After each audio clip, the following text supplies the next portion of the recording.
They didn't win the World Cup, or the Euros, or even the Nations League. How on earth are Belgium still on top of the FIFA ranking? Here, we will try and explain what seems inexplicable. I've been waiting for this my whole life. Let's start with a simple example to illustrate the idea. Let's say that in a tournament, Team A win the 3 games of the group stage, and then in the round of 16, quarters and semi-final. In the final, they face Team B, which lost, drew, won, and just made it. They win in the round of 16 and in the quarters and semis, but do so on penalties, which gives fewer points than winning in regular or extra time. In the final, Team B wins and takes the trophy home. However, throughout the competition, Team A got more points, and therefore, in a ranking or table of points, they will be ahead despite not winning the tournament. For better or worse, what the FIFA ranking considers is not this, but this. Now, the formula that FIFA used says that wins will give you points, losses will deduct them, and in a draw, if it's against a team higher than you in the ranking, you gain some points, but if they're lower, you lose them. Winning on penalties gives fewer points than winning in 90 or 120 minutes, and, this is key, losses in the knockout stage will not cost you any points, you just get a 0. Again, before we get into the actual formula, let's oversimplify the numbers to explain the idea. Let's say that winning gives you 3 points, losing takes off 3, draws give or take 1 depending on the opponent, winning on penalties gives 2, and we keep this knockout stage rule. In the World Cup, France won all their games bar 1, which gave them lots of points, but this Euros was disappointing and barely made points. In this oversimplified example, they get 18 points. England reached the semi-finals of the World Cup, but only won 3 games, so they don't get as many points. They got more points in these Euros not just because they made it to the final, but because they won 5 games. Italy missed the World Cup, and that's why there's a huge gap. They found redemption by winning these Euros undefeated with 5 wins and 2 victories on penalties, which, as we said, gives slightly fewer points. Spain had a rather disappointing World Cup where they only won 1 game, and in these Euros, yes, they made it to the semi-finals but only won 2 games along the way, therefore they don't get many points. And if you're wondering why Germany are nowhere near the top of the table, just remember that they lost 2 of the 3 games in the World Cup and only won 1 in these Euros. In this example, they even end up losing points. And how about Belgium? Well, they won all their matches at the World Cup except for the semi-final, but the rule says that you don't lose points there. And in these Euros, they won all their group games and in the round of 16. They lost in the quarterfinals, but again, there's no penalty there.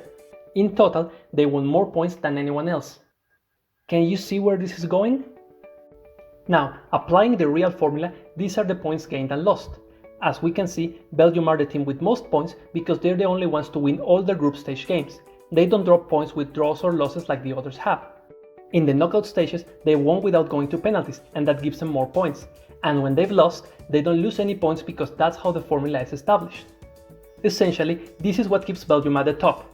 Of course, we should also consider qualifiers, the Nations League, and even friendlies, but as we will see, overall, Belgium results are still better.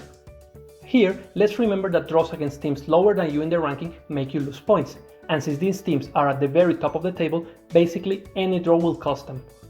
Since this formula was introduced, Belgium have 36 wins, 4 draws and 6 defeats, but of those 6, 4 didn't cost them, so we put a 2 here for the matches that did result in deduction of points. They have 4 draws, most of them in friendlies, which have cost them a few points, but nothing compared to what others have lost. Brazil have more draws, which already make them lose more points, and 4 defeats, but only 2 had a penalty, in friendlies against Peru and Argentina. The other 2 were this year's Copa America final and in the World Cup against... exactly, Belgium.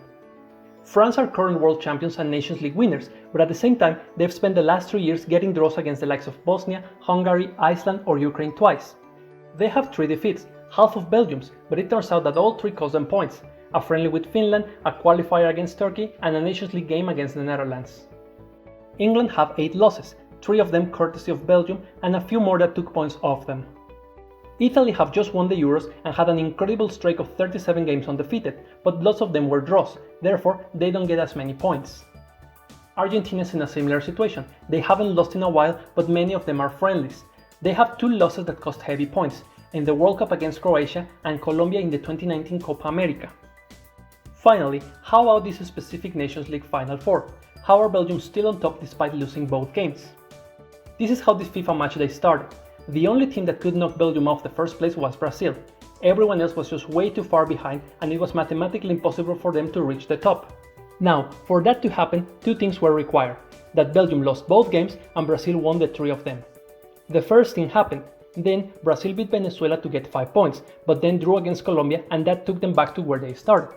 Beating Uruguay didn't give them enough points to overtake Belgium, and that's why the Red Devils keep the first place. If knockout stage losses in this Nations League cost points, then with these two defeats, Belgium will have lost the first place regardless of Brazil's draw against Colombia.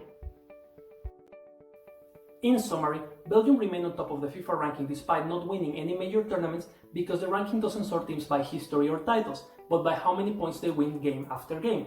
And as we've seen, Belgium win virtually all their matches. The very few points that they have dropped along the way are nothing compared to what others lose.